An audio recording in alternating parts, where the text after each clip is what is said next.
because sometimes the smallest name guest is the most appreciative, and they become the greatest ambassador, and they become your client, and they're so excited that you platform them. So don't forget about the little guy. Think about your audience. Think about your peers. It's great to leverage big influencers for credibility, but the influencers don't always refer people or spend money with you themselves. Hey, welcome back to Right Media Group Chronicles. We're keeping it real, sharing fresh ideas, and giving you the fuel to keep moving forward. Let's jump in. Welcome to today's episode. For those of you just joining the podcast, I'm Jolanta from Right Media Group, where we help marketing agencies scale their revenue. So if you want to learn how to take your agency business to the next level, make sure to stick around. Our guest today is Balbert, founder of Real Business Connections, a multi-show podcast network, and an owner of Balbert Marketing. Ben, welcome to the show. Jolanta, I'm excited to be here. We're going to have a lot of fun. We will. Yeah. Would you mind to start off by telling me a little bit about yourself? And you also own a podcast show. I've got Real Business Connections. I've got a community called Grow Getters Only. And then the marketing firm's Balbert Marketing. There's a lot in there. Would you mind to touch base on exactly what you do there, what you talk about? Yeah, so everything I do, honestly, is to get the knowledge, the wisdom, the solutions from the people who have it to the people who need it. And what's great about being a podcast host is I humbly put myself in the need it category. I need more connections. I need more wisdom. I am insatiably curious and I have lots of questions. So as a host, I get to ask lots of questions, learn from experts, similar to what you're doing today. I love being the host, and share that learning with a greater audience. I honestly call it a audio journal sometimes. Like my podcast is me learning on the go and sharing it with other people. Again, getting wisdom from people who have it to people who need it. I also do marketing for a lot of thought leaders and other podcasters. Getting their speaking, like you get paid $50K for a keynote. You don't want to be doing all your own marketing. I'm the back end for a lot of those speakers and thought leaders. And then the community is for the peer-to-peer support. Because when you're a business owner, when you're an entrepreneur, when you're just a driven professional, it can be kind of boring and lonely. And maybe the people in your family or your friends don't have the same similar interests. So the community Grow Getters Only is for that peer-to-peer support. But in every case, it's getting solutions and ideas from the people who have it to the people who need it. And I'm not anyone's guru. I'm just learning as everyone goes and moving forward with it. So in a way, would you say, Ben, that your business models are in a way connected? 100%. They weren't always, but I've found a way to interconnect them. No, that's great. I mean, apparently your journey started from being laid off during a pandemic. Would you mind to explain that to the audience, please? Yeah. What part do you want to hear? Do you want to hear staring at the wall? Do you want to hear the going broke? Do you want to hear the drinking and feeling lonely because it was a pandemic? It was not fun. It's a scary time being laid off and then starting a business. That's kind of a risky decision there. Or did you already have a foundation to go into? You know, I think I had more of a foundation than it felt like in the moment. I think that all our experiences, good and bad, all our skills are bricks in the home that we're building. Here's a fun analogy. So let's say you're building a home. You have a success, you place a brick. You have a failure, you place a brick. It doesn't matter if it's a win or a loss. It's foundation of what you're building. At the time, I just felt lost. Like I was in the corporate world. On the side, I had Music Ben. Music Ben would go to all the concerts. Music Ben had a music podcast.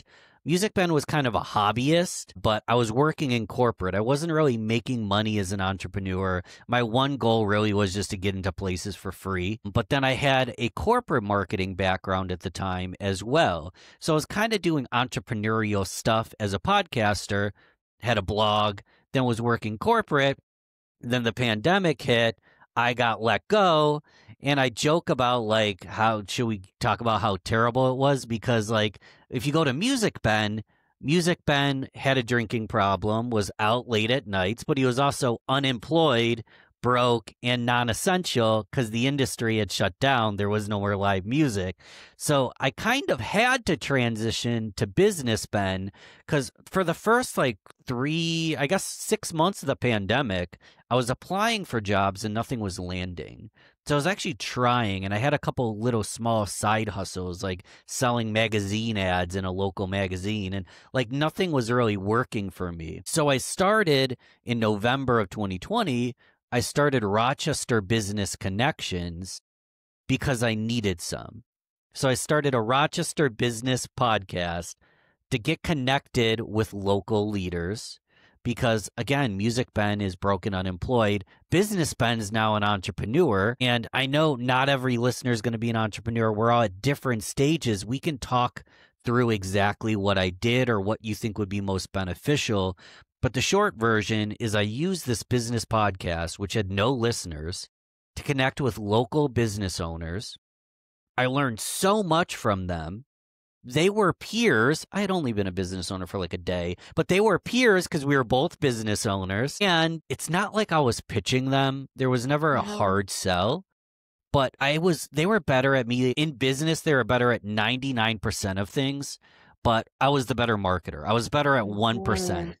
So since I was building the relationship with these local leaders and I had something that could help them, I was not just bringing in clients through the podcast. More than anything, I was making in friends and I was bringing in a lot of referral partners, ambassadors. Maybe they didn't need what I had to offer, but now that they knew me, and that's why I love podcasting and I like jumping on things like this, is the conversation doesn't have to end today.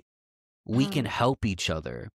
So if anyone's listening and they haven't started a podcast, maybe they want to start a blog or a live event.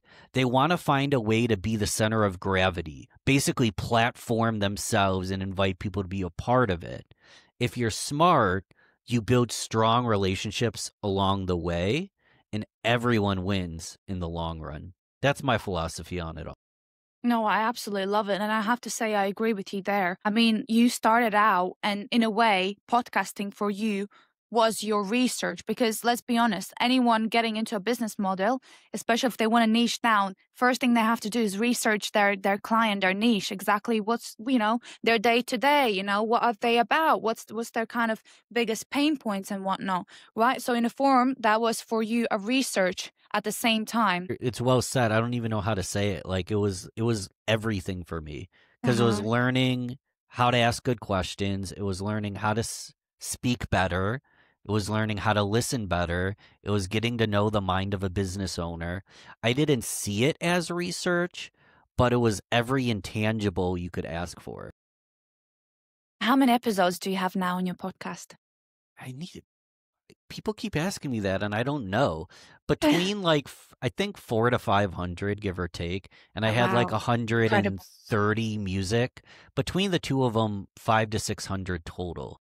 So would you say in this vast amount of episodes you've had during your podcast, is there some sort of storytelling strategy that you have as well? Because I'm sure you have to tell stories yourself on the podcast, not just ask good questions. So is there anything you learned after these 300, 400 episodes? Yeah, thanks for asking that. I don't tell a ton of stories. I do very little talking because I place myself in the position of a student. One thing I actually do, which is an element of storytelling, is I like to give softball questions that are sometimes even really deep and complicated, but I know they're a softball because I know the guest. So I'm imagining the listener. I'm imagining, and this is any marketing, I'm imagining Ben 6 months ago, Ben 5 years ago, what he didn't know and what he needed. And in many cases, I will intentionally put myself in a vulnerable spot, like you're the queen of understanding your why and who you are, and I've done hundreds of hours of study, and I still can't answer the question, what's your why? Because I feel like my brain explodes. I want to say a million things, and I'll say something like that to lob it up to the guest because I know they have a good formula for finding your why. So I put myself in the position of the listener. So one of two things happen. I'm either literally the listener learning on the spot and I ask the silliest, most basic questions, or I put myself in the position of that audience member and ask the question they're having. So the story I get from the guest is better and better, which I think is an element of emotional storytelling, but I'm not on the podcast like putting on 20-minute monologues. It's all about elevating my guest. No, for sure. No, I agree with that there. You've spoken to everyone. I mean, entrepreneurs in general. Is there any lesson? Because I mean, I haven't had that many episodes. I've had, maybe I'm coming to 30. Some of them still need to be posted. But it's like, from every guest, I can take something away. And there's still a couple of guests that are still stuck with me, what they said.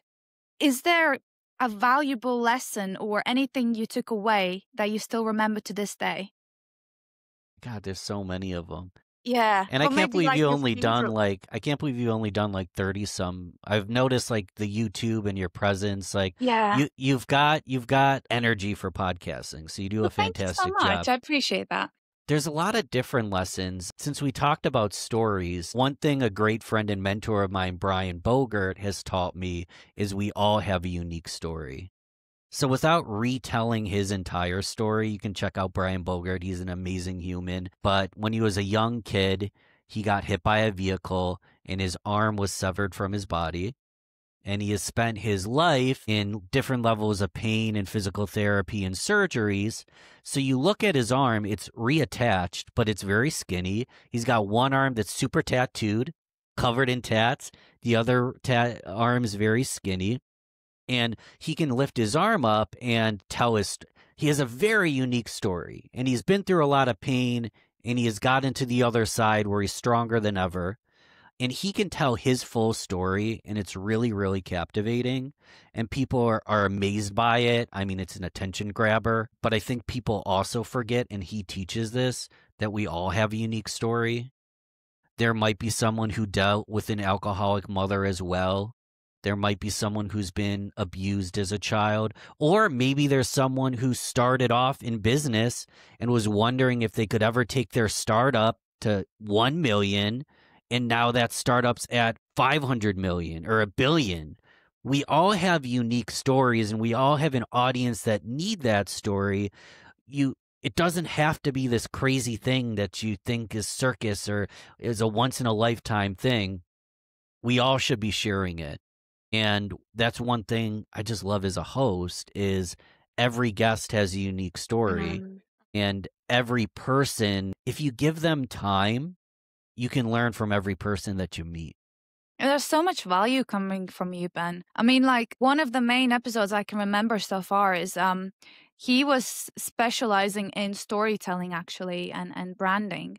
And I have to say, the stories he explained still stick with me today because it's the way about the art of storytelling. And that's something I'm still trying to grasp at. Yeah.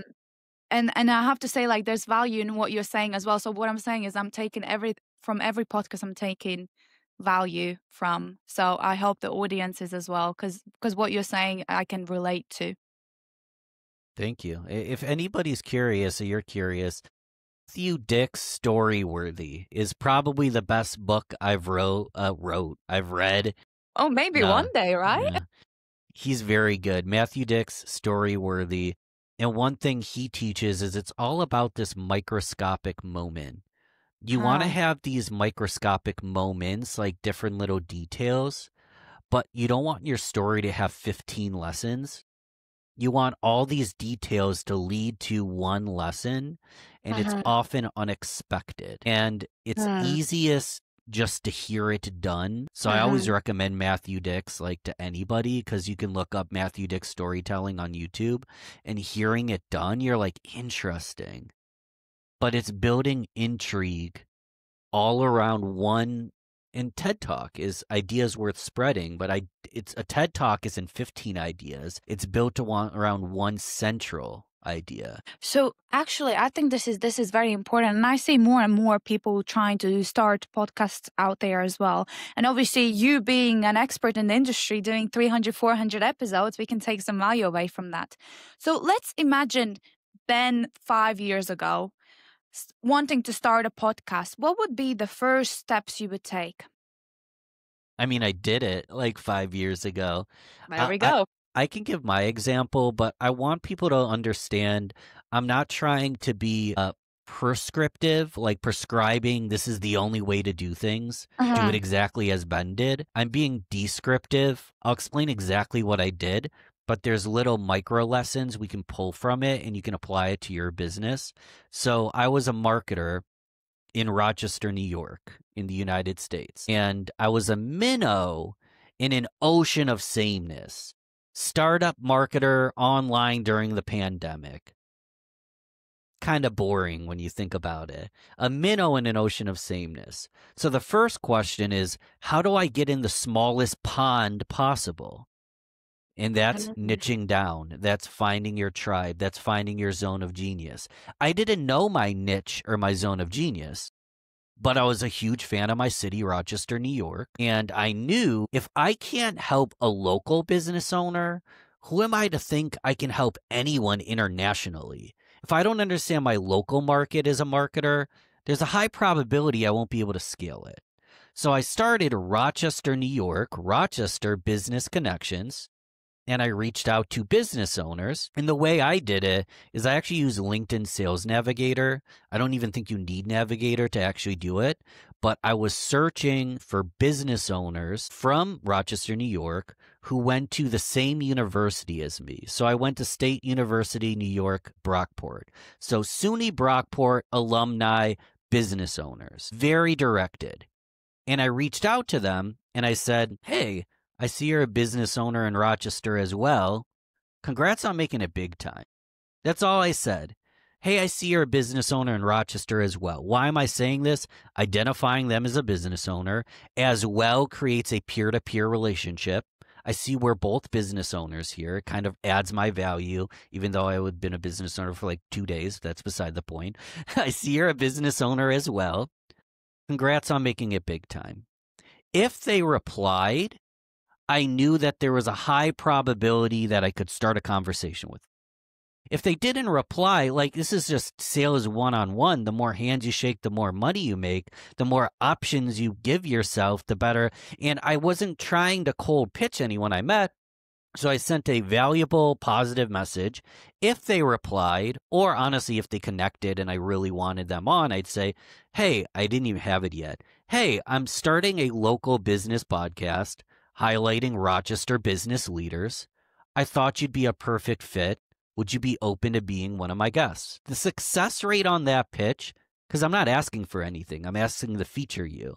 What I'm getting out of it, though, is I get to build the relationship, I get to learn, and I get shared credibility from everyone they know, and I can build a personal brand. Because everyone wants to put out content. Let's talk to ourselves. Let's look at a camera and talk about the 3 best tips. Not saying that this is a bad video, but the 3 best tips to me, I felt awkward doing it. So I was like, let's be the content. And the best way to be the content is just start a podcast, be the student, record the podcast, get them to share it. And then I was like a thought leader on connecting people. I didn't have good thoughts yet, but I had the podcast. So that was the strategy. The last thing I'll mention, and I'll stop here, and it's more of a sales referral approach, but I never loved personally when I was in sales, I never loved the term referral because to me it sounded a little too transactional. It seemed like I just didn't like the underlying meaning. I don't know. That's maybe a me issue. But in podcasting, I would use the word nomination. And even with products and services, I well prefer the word. So I'll say it in podcasting and then products. I would say, I love the conversation we had today. Would you like to nominate other local leaders, maybe a business owner for the show? Everyone wants to nominate someone and everyone loves to be nominated. So the way I was building my network was getting very warm introductions, business owners introducing me to other business owners. And it was easy because the commonality was Rochester, New York business. So again, it was a very small. Now, let's say you don't have a podcast because I want people to apply this whether or not they have a podcast, but you have a product. I don't like to ask, hey, can you refer to me some business? I'd say, hey, I know you've got an XYZ results thus far. Would you be open to nominating a friend for this program? Is there anyone who has similar problems, maybe, that you'd like to nominate that you think might be a good fit for what we have to do here? And it goes back to the psychology. People like to nominate. People love to be nominated. You get a warmer introduction. And that's how I built I haven't even talked about products or services yet. I was building relationships. And then once I had the relationship, it was just kind of normal that they'd be like, wait, what do you do? Yeah. And then it was permission to pitch. And that was my entire business strategy. And since I was small and lean, it was easy to replace my sales executive income in less than a year. And then the bigger the company, the higher scalability using these exact same strategies. I mean, what you just said there is absolute gold. I love how you changed your model from like referrals to nomination.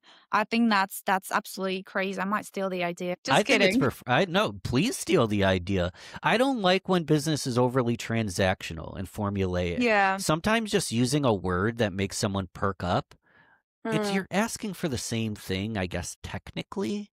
But when you look at the psychology, it just works better. It's just more people-centered.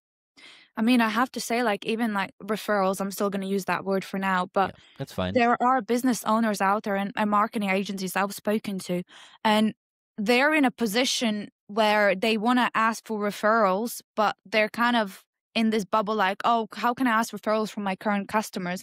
And I'm kind of trying to get wisdom from other leaders in the industry like yourself. How can they get out of that awkward bubble and just get out there and start asking for referrals? Because like you just said, I mean, they're so powerful if you kind of position yourself in the right way. So do you have any further advice apart from this nomination? Yeah, I mean, help is a better word. Is there anyone else you think I could help? Uh-huh. And Yeah. specificity helps. So again, the podcast is like so easy. Like I'm not acting like I'm some brilliant wordsmith saying, hey, do you know any Rochester, New York business owners that want to be featured for free on a Rochester podcast? And I will promote the heck out of them. That's easy for people to say yes. So that is much easier, but it's more like, hey, I want to add value. Is there anyone else that you think I could help? In my scenario, we're saying Rochester business owners, but do you know any roofers? Do you know any CPAs? Do you know any CMOs that are looking for blank that I could possibly help? And possibly is a weak word. I use it intentionally because I'm being non-aggressive. Do you think I could possibly help anyone you know? If so, I'd love that recommendation. I'd love that introduction. I'd love that nomination. People that understand the word referral and use it daily are cool with it. But if you just say, hey, I'd love an introduction, ask for this exact same thing. Can you introduce me to a roofer I can help? Yeah, I mean, especially like even if like after a podcast, for example, I asked, is there anyone else in your network who'd be interested in this podcast talking about similar things we did? Especially if they had a good episode with you, they'll be in a position like, I actually know this, and that person, because you don't realize how powerful their network is as well. And like you said, you kind of connected there, and you're also connecting people, which I've found as well, even though I haven't done that many episodes yet. It's like there's already a situation where somebody's struggling with this, and I'm like, oh, I know an expert in that area. Let me connect you to, right? And it's just so powerful. The way to get more is to give more. And it's a hard concept for sometimes people are like, what? But like the more value you just even think like social media content, the more value you add, the more inbound leads you'll get. The more introductions you make, the more introductions you will receive. You can't keep score because law of reciprocity, it will come back to you. It might not be even. I might make 20 introductions and get 9 back. But if 4 of them become clients, am I mad that I made the 20? Obviously not. Yeah. Because you probably get a better return anyway, in the long run. And you get a better idea of who to introduce who and how to vet. Like, it's kind of a learning curve that I wish I could teach that better, but there's a lot of intangibles that you learn. You get a lot of referrals. You give a lot of referrals. You start to realize how to do it better intuitively. I know that sounds a little woo-woo, but it's factual. You just get better at it through practice. Practice makes perfect, as they say. So, in regarding to your marketing agency, Balbert Marketing, am I saying that correct? Yeah, you could say Balbert or B. Albert, but it's just Ben Albert, Balbert Marketing. So, what current services do you serve to your clients right now in Balbert Marketing? I have a long list of stuff. You do? Okay, nice. I We've like been when everything's under one umbrella. I do. Yeah, we're focused highly on thought leaders with a podcast right now, though. Mm. I actually just had to fire a client for the first time. And it was kind of mutual because she on Instagram wanted deliverables that were unreasonable. And my team also wasn't good enough. So I wasn't charging enough. She wanted too much and my team was struggling. So I decided, let's not offer Instagram. Okay. I'm learning every single day. My team was struggling at Instagram. This client had insane standards. It was kind of mutually, we're both kind of at the wrong here. So I passed her to someone better for that service. And I just dropped that from my product suite. So like we've done Instagram, we've done Facebook. Our bread and butter realistically is websites, YouTube, content marketing, but it's specifically applied to podcasters because we can create a long form asset, the short form assets, the show notes, SEO optimize, that whole shabam. Nice. But this is me literally verbally out loud reflecting on the fact that I don't always know exactly what the perfect service is on day one, but you learn as you go. There's nothing wrong with trying a new service and charging a little less to see if it works. And there's nothing wrong with dropping a service that didn't work for you. We used to do like animated videos like crazy, like doodly videos, 2D animation, super cool. I love them. But with AI, like people just aren't interested in that quite as much as they used to. So we don't do that anymore. So your ideal kind of ICP are podcasters in thought leadership. Yeah. Ideally, they're not where I was. So I'll educate someone on how to get started all day long. I want to see more people be successful in podcasting and networking and content. My like perfect ICP is kind of generally a speaker and they get paid good for keynotes. Yeah. The podcast is like adding to the social proof of how darn good they are. But it's also a networking tool for them, a business development tool. Maybe they have a community or a mastermind and they do keynotes. So they aren't marketers per se, but they're really easy to market because their messaging's so good. It's really, I'm sure you've seen it. It's really easy to market someone who's got a great message. Yes, no, for sure. And it's the same thing applies with like e-commerce and having a product that's actually good and selling that and spreading the message is just very easy for marketers. Yeah. Do you guys talk about your services much on here? Not really, no. Do you want to? I mean, if we do another podcast where possibly you invite me, maybe we can talk about that. Cool, because I want to hear more. Do you? Are you interested in automation? Is that something you're curious about? If done well. What do you mean by done well? If we go back to like my messaging, sending these messages, I was sending a copy pasted message, but since of my filtering was so good and I didn't overly word vomit on the person or use a bunch of fake things like I see blah blah blah, like it didn't sound like AI, it wasn't AI, it was me. If I could automate that process as an example, it would just be way more efficient. If I could automate emails, if I could automate distribution, if I can automate, it's obviously makes life so much better.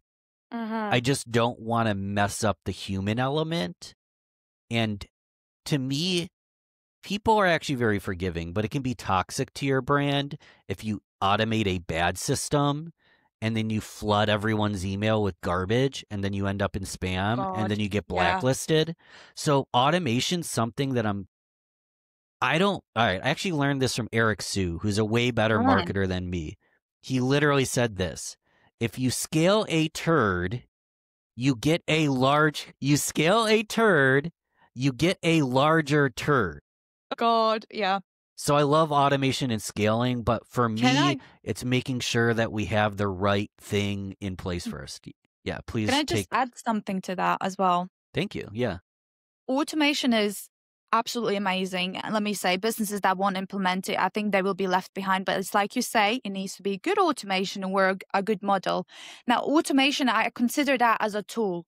You still need to have a good strategy behind that automation in order for it to work. And like you say, still have that kind of human touch element on there. makes So sense. so Yeah. that's my opinion. That's what we believe in our business as well. It's like you say, you scale a turd, you're just going to get a bigger turd. I love that analogy, and I'll be using it in the future. Guess what happens when you scale a butterfly? You get a bigger butterfly. Exactly. Okay, okay. Same analogy, but if it's good stuff, it's Yeah. better. If it's bad stuff, it's worse.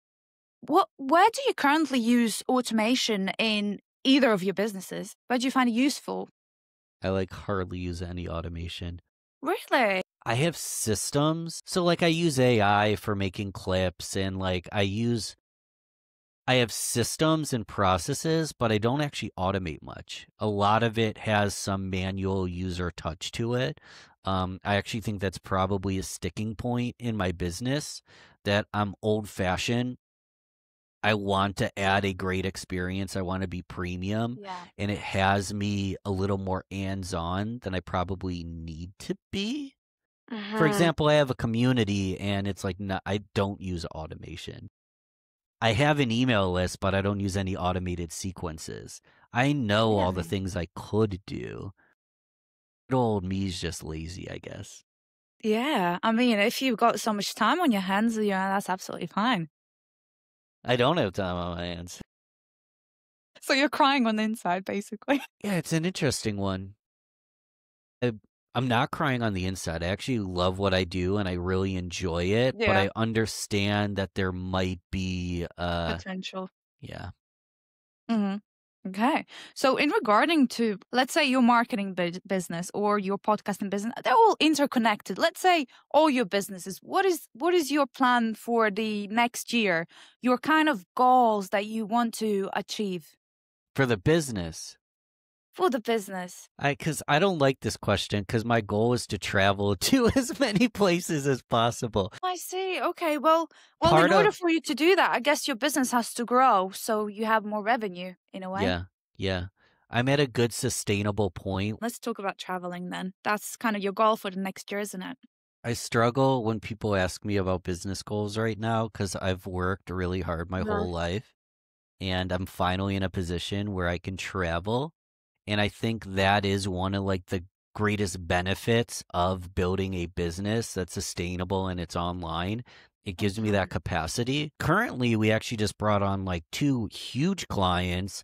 So I'm in like a season of grind for about 3 more months where work with a lot of freelancers, training them, showing them the systems, probably need some automation to make it go quicker. And then once these clients are onboarded, things are fantastic. So, in terms of revenue goals, assuming nothing goes wrong, we're guaranteed to hit it next year. So, I definitely want to have some fun. And then the community currently has like 300 some members in my free community, Grow Getters Only. In the inner circle, we have about 25 members. I'd love that to be 10 to 20x. Not for anything other than I love the peer-to-peer support. I love to connect people. It's so much fun. But I'm also just letting that grow organically. So I'm not like trying to pitch people to join a community. They self-select. If they like the content, if they like my network, if they want access to my podcast guests for Ask Me Anythings, if they want workshop and training, they self-select. I guess ideally I would 2x those numbers. But You mentioned you have two communities. So which community do you want to grow? Is it both? so they're hand in hand. Hand So in hand, yeah. it's a whole new conversation. We can go down this route. I don't want to bore people with every feature and benefit, but we have a free group that puts on at minimum 2 networking events a month. There's also a forum. It's for growth-minded go-getters, entrepreneurs, marketing, and sales that want to grow together. So it's literally at weallgrowtogether.com. It's kind of in the name, weallgrowtogether.com. So it's a school community is the platform we host it on. And it's completely free to attend like 2 to 3 events a month and meet people and network. And then the inner circle meets weekly, and that's the mastermind. So they're one and the same. There's building the biggest community of growth-minded, heart-centered entrepreneurs that are go-getters and want to grow together, people that hear we all grow together and get the message. And then the inner circle is basically access to my brain, my network's brain, and that peer-to-peer support at a higher level. So ideally, both of them are going to grow massively, but it's less about size and it's more about quality of person. So I'm not super bullish on the community. I'm letting the community grow organically, and we show up regardless. Whether you're there or not, we show up. So it's kind of growing on its own. I've never even like pitched it to anybody. No, it sounds great. Obviously, it's still, I know you don't like to kind of market it per se, but it's still good to kind of get the message that it exists if people are interested. Because it sounds very valuable, especially from what I've spoken to you today, Ben. There's a lot I can pick from your brain for sure. And I'm sure the audience can as well. So these communities sound very, very interesting. This is, first off, I appreciate it. I'm going to humble myself because it's true. Like you can pick from my brain, but I'm already like a recycled brain from all my mentors and coaches. Not saying that Ben's not smart. I'm really good at distilling information. I've been doing this for a while, but I build the community where you can get it straight from the source. So instead of Ben talking about Brian Bogert, I just bring Brian Bogert in. I see, yeah. So that's the real value, smart, right? Yeah, that's the and again, the reason it's being smart is I don't have to yap the entire time. It's leaning on the shoulders of giants and leaning on the shoulders of peers to have more of a servant leadership structure where it's really wide. It's a wide leadership. I'm not at the top of the pyramid, and everyone can learn and grow from one another. Ben just happened to start the. Yeah. Ben, I have a last question for you. We're going to move back to somebody starting let's say they start podcasting. And they have obviously nothing, they have no socials, obviously no subscribers, nothing. And they're in a position where they want to invite big fishes, big, leaders in the industry to their podcast. How do they go about it? How do they position themselves? And is there any opportunity for them to get on calls with these, big leaders in the industry? So this is a huge question. I'll give you the super simplified version.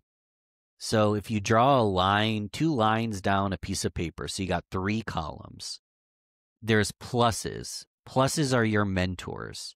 Those are the people that you just asked in the question, these big name guests, these industry leaders. There's pluses. Your minus is your mentees or your audience. You want to have crystal clear on who you're mentoring because you're a plus to a lot of people. You're a mentor. Maybe it's a client in that minus category. And minus isn't bad. We're all minuses. We're all clients in some scenarios. Equals are the peers. So in a perfect world, you're crystal clear on the exact top 100 or top 10 mentors you want to work with. The top 10 human beings literally are companies that you can serve or you're currently serving. And then the top 10 peers, your top referral partners, your top strategy partners, people that you might not be spending money together, but you help each other grow when you work together. Now, if you don't have exact names or exact companies, you just have an understanding of those 3 ICPs, those 3 profiles. You build a podcast around that. Now, how do you get the big name people? It's one at a time. We talked about how to ask for nominations. So let's say you get a big name guest. You ask for nominations from that guest. Or a reverse nomination strategy where it's not really a nomination strategy. It's more name dropping. Once I have you on my podcast, once I have Jolanta on my podcast, I can be like, hey, I see you're connected with Jolanta as well. And there's this assumption that if you're cool with the show, it must not be that bad. So all you have to do is get one big name guest or one the biggest name guest you got. In a perfect world, actually, they maybe have a podcast because then they have a lot of guests. So let me give you an example. I listen to podcasts all the time. And what I do when I listen to a podcast is I reach out to the guest and I say, hey, I listened to you on this show. These are 3 insights I gained. Keep up the amazing work. And unless the podcast is like top 0.001%, you'd actually be amazingly surprised with how uncommon people reach out and DM you for your podcast appearance. Not quite that much. So every time I listen to a podcast, I DM every single guest. And if I've had the host on my show, that's even better because I say, Jordan Harbinger is a great example. Big name podcaster. He's been on my show twice. I'd be like, hey, I listened to you on Jordan's podcast. Here's some insights. And then I'll say, Jordan's been on the show. So has, look at the mutual friends, look at the mutual connections. So has this person, and this person. I thought you'd be a good fit for the show as well. Let me know the best way to invite you on, or please direct me to your executive assistant if needed. Usually they'll just DM you, or if they're not in their DMs, they give you to the executive assistant anyways. So I already know that. So again, you get one guest and then you use the leverage of that guest to get more guests. And then the more people in your podcast network, the higher capacity for leverage to reach out to more and more big names. And if you get a bigger name, that is major leverage because you get a big name, then you get a second big name, and then the amount of name drops you can give is bigger and bigger and bigger as you go. And again, descriptive, not prescriptive. Maybe you never start a podcast. It's still a really good business model. Maybe you work with someone influential in your field for really cheap, or you beta a product with them, and then they became an ambassador for you. And then, user-generated content, influencer content, they start recommending you get a ton of business. So really, the shortened lesson is add a ton of value to someone who has a lot of value or prestige or notoriety. Add a ton of value to them, and then it's easier to leverage their network for whatever thing that you're leveraging it for. I hope that makes sense. No, it does. I mean, I'm just going to touch point on 2 things you said there, just to kind of summarize it for myself and for the audience. So really the first step is kind of that foundation. So you build your way up with how big of a thought leader they are in the industry. And you kind of have that portfolio behind you when you're approaching those bigger people. But at the same time, is touching back on that referral nomination model that we talked about, where you kind of ask them, do you have anyone to nominate for another episode of the podcast? So it's I understood it perfectly. Thank you so much, Ben, for having the time to join this podcast and sharing so much free value. It's been absolutely incredible for me, and I'm sure for the audience as well. Can I add like 20 more seconds? Yes, please. Actually, I did want to ask you as well, where can people connect with you? Well, first off, you're listening to this podcast. So click subscribe if you haven't yet. Click 5 stars if you haven't yet. Leave a comment if it's available to you. Leave a review if you want some extra credit. You can find my show, Real Business Connections, wherever you found this, or just Google it. So Google or look up Real Business Connections. If you want to be surrounded by other grow-getters, growth-oriented humans, go to weallgrowtogether.com. And the one thing I missed talking about all these big name guests is you can't forget about your peers and you can't forget about your audience. Because sometimes the smallest name guest is the most appreciative and they become the greatest ambassador and they become your client and they're so excited that you platformed them. So don't forget about the little guy. think about your audience, think about your peers. It's great to leverage big influencers for credibility, Mm-hmm. but the influencers don't always refer people or spend money with you themselves. So never forget about the little guy. Never forget about the person you used to be. Never forget about your referral partners, those peers. And that's the best way to do it. It's great to go for these big name guests. It's not required. When I had a local business podcast with 3 listeners, me, them, and my mom, I was still making business from it. So I don't want people to forget that. Yeah, no, that's great, Ben. And obviously, you just mentioned where people can connect with you. So thank you very much for that, and thank you for obviously saying that. Please like, share, and subscribe if interested in more episodes, because that's something I need to stay better at, because I'm not really doing that. But yeah, thank you very much, Ben. Thanks for having me.